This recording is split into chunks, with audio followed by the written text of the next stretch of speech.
Hey, Crystal Maiden here, for part 5 of Tails' Adventure. Wild guess what we're doing next.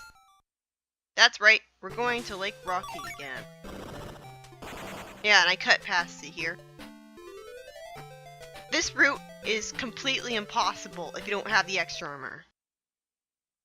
Because there's certain things that will hurt you for 10 rings of damage. You have 60 rings at this point. So, 6 hits from those things and you're dead. It's practically impossible to avoid getting hit by them. The extra armor makes you invincible. It never runs out unless you transition to another screen, and even then you can just put it back on again. So, it may seem like cheating that I'm using this, but it's pretty much impossible to get past this without using the extra armor. And the spark is also pretty overpowered because it kills everything on the screen instantly. It's a screen nuke. Unfortunately, it also creates a flash of light that hurts your eyes. So I don't entirely recommend full screening this.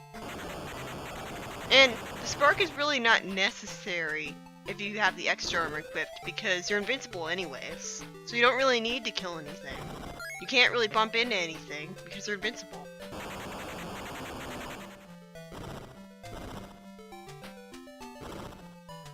So yeah, it's pretty much using the extra armor makes this impossible to lose, but without it it's impossible to win, so I consider this to be a fair trade-off.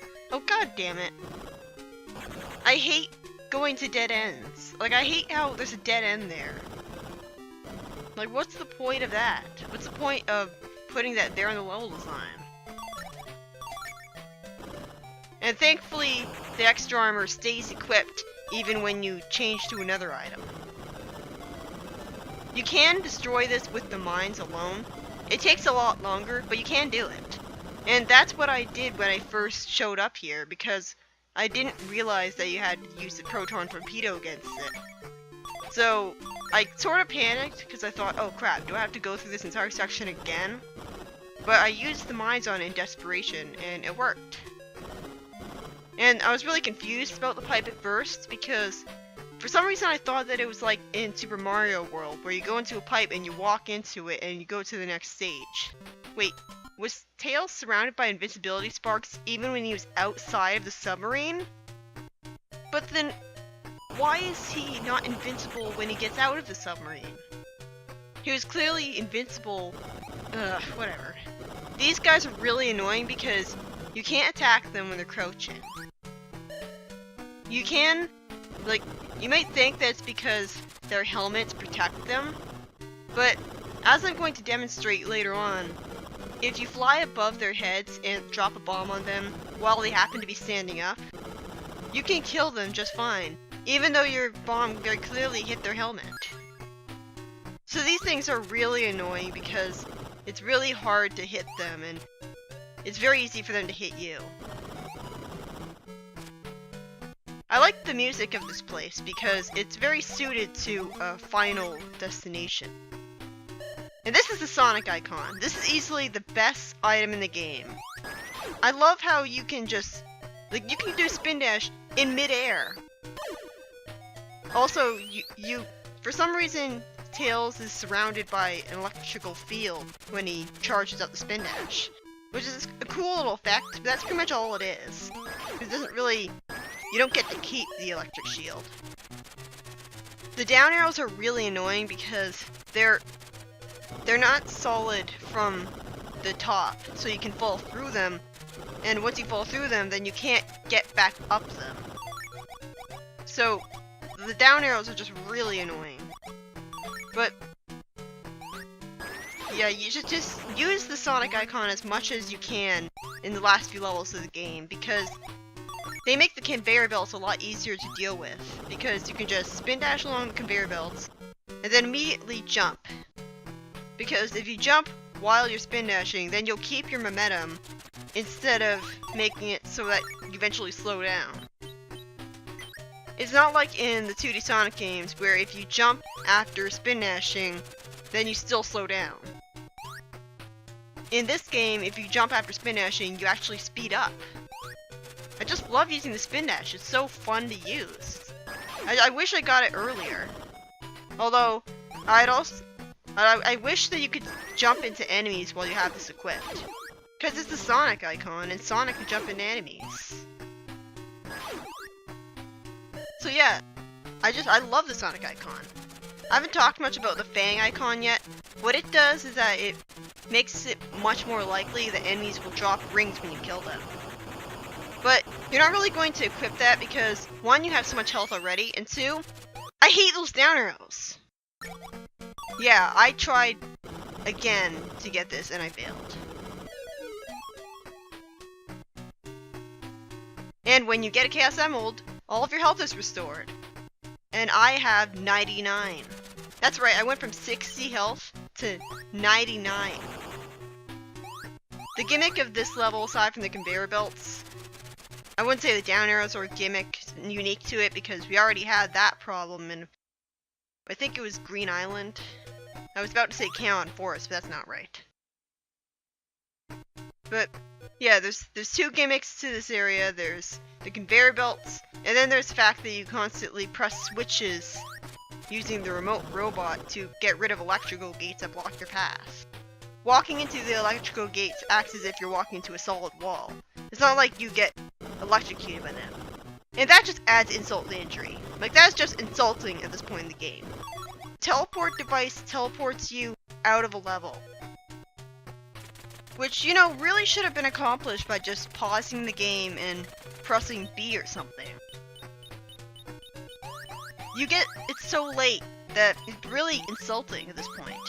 Because there's only a few levels left to go. I really wish that I could just get out of a level instantly a lot earlier than that. And you have only 4 item slots. So that's why you don't want to run into those things with the remote robot, because they'll actually force the remote robot to come back to you. And then you'll have to wait for it to finish coming back to you. And then you'll have to send it out again. And it's really annoying navigating the remote robot in places with really low ceilings and conveyor belts. Because you can try to constantly jump across the conveyor belt, but yeah, I love how you can break through floors below you with the spin dash. But anyways, it's really better to just fly onto the conveyor belts. And just make sure that you keep flying above them so that you don't have to deal with them at all. It seems impossible to do in such low ceilings, but just use the control pad instead of the analog stick so you have more precise, tiny movements. And very carefully move up or down as needed. Yeah, I did that again. But anyways, just make very precise movements and you'll be able to make it so that the remote robot is flying above the conveyor belts with the low ceilings. Oh, that was cheap. But anyways, you're not really going to use the Fang item because you have only 4 item slots, and you don't really have any way of knowing when you're going into a level what items you're going to need for it. So it's best to just err on the safe side and have every item that is usually necessary equipped when you go into a level. So you're not going to want to waste your inventory on what could potentially be something that isn't necessary. So you don't want to have the Fang item equipped because you might actually need 4 items equipped. Yeah, I kind of freaked out there because I thought that you needed the remote bombs to blow that up. Oh, why is it so difficult to activate the flight there? I guess you need to keep holding up in order to do it. This boss is more of a puzzle boss, because you're not really attacking the boss with bombs.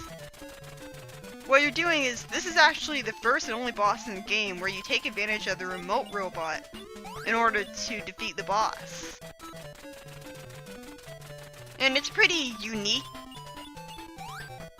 I mean, I guess it is technically the easiest boss in the game, because it's like literally one hit and he's down. But it's a creative concept. And also, I think it was really lazy how it didn't really look like the rock fell into his head. Like, they could have very easily animated that a lot better. So now, Coco Island flies up into the sky. That's right, apparently they stole the Master Emerald or something. It's never really explained why that's the case. I mean, maybe they have rockets attached to the bottom of the island, and the so-called island is not really an island, and more like a machinery-filled place.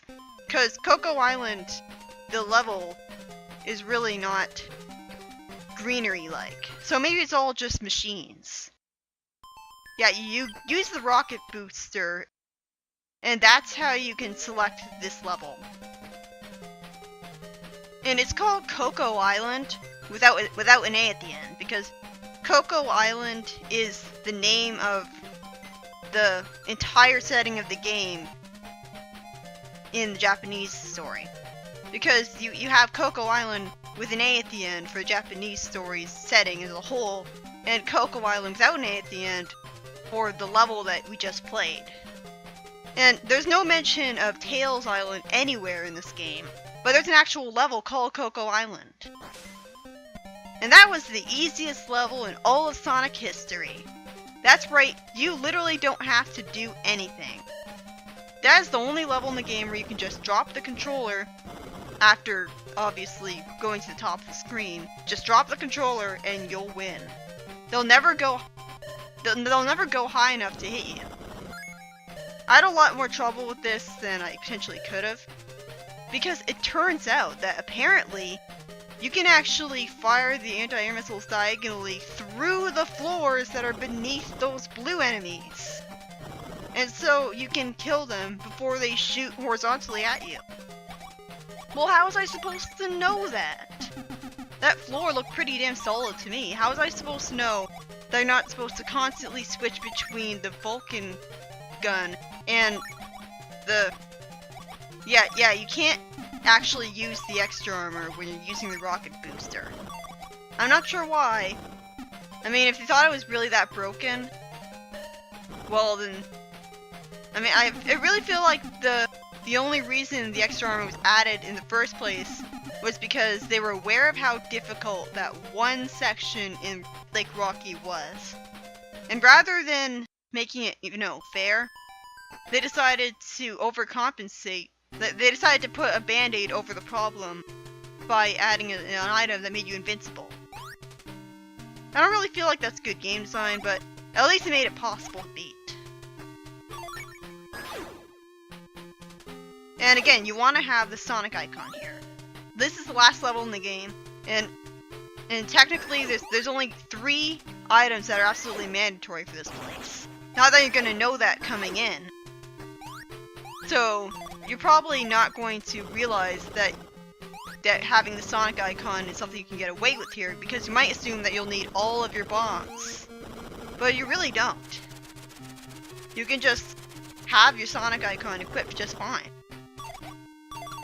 I could have shown off the Sonic icon when I was revisiting Volcanic Tunnel, but I forgot. Yet, it's pretty easy to fall down there. Yeah, I escaped the level because I was running out of health. And if you escape a level, then all of the puzzles get reset. I'll talk more about that level in the next part.